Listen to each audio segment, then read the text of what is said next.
Y nos queda pendiente otra tanda, que será para otra oportunidad entonces. Con mucho gusto. Tendríamos que tratar algunas opiniones de los padres de la Iglesia con respecto a las distintas personalidades del judaísmo a través de la historia.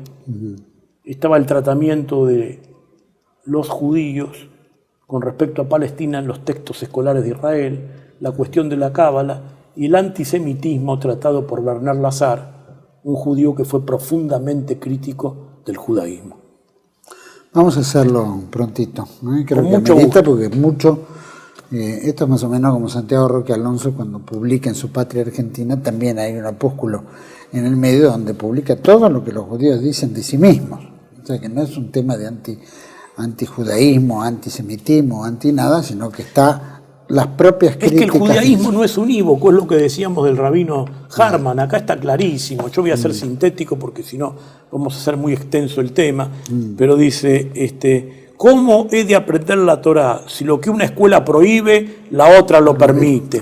Las escrituras dicen estas palabras, aquellas palabras, todas las palabras provienen del Señor de la creación. O sea, es la confluencia de una cantidad de expresiones y juicios y valoraciones contradictorias. Ni hablar de Talmud de Jerusalén, Talmud de Babilonia, la influencia de los caldeos, de los asirios, de los babilonios, la Gemara, que le dicen ellos, que fue concluida en el siglo II de nuestra era por el rabino Yehuda Hanasi. Pero eso lo dejamos para otra cuestión. Sin duda, vamos a tratarlo. Raúl, muchísimas gracias. A vos. Habría pregunta para hacer, pero evidentemente era tan interesante el hilo conductor que llevaste que no había que interrumpir. La próxima bueno, te agradezco mucho. Que sirva para esclarecer las conciencias de argentinos, sin duda, que a veces no encuentran respuestas a las bravuconadas, las actitudes de intolerancia, de prepotencia, de que dijo fundarse en la libertad, la propiedad y la vida, y no respeta la libertad, tampoco la propiedad, porque defiende estados ocupacionistas y criminales, y menos la vida porque defiende genocidios. Lo has declarado muy bien. Gracias, Raúl. Gracias a vos.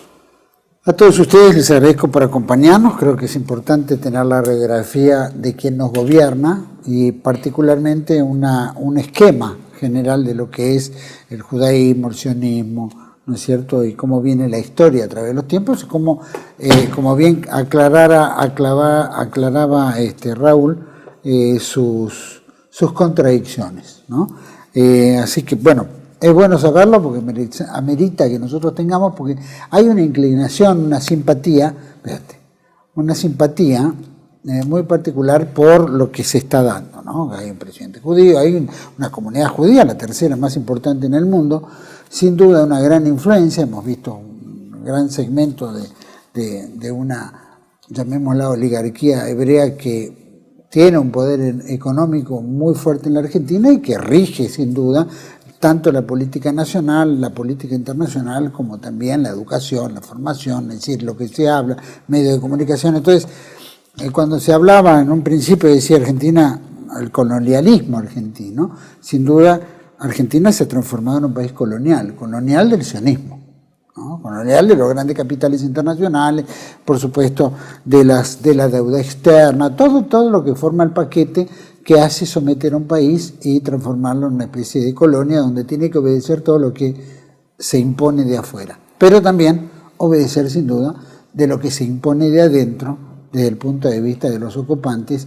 que no tienen amor por la patria, que son simplemente ocupantes y que el mismo Sarmiento, Alberdi y tantos han hablado al respecto. Creo que amerita también incursionar un poquito en nuestra historia y no quedarnos con los clichés de los enemigos por enemigos, sino que esos enemigos también han vuelto a pensar sobre lo que esas pasiones se iban dilatando y fueron reconociendo valores de otros, y reconocer que había cosas difíciles que había que desmantelar, como el caso de Sarmiento y tantos otros.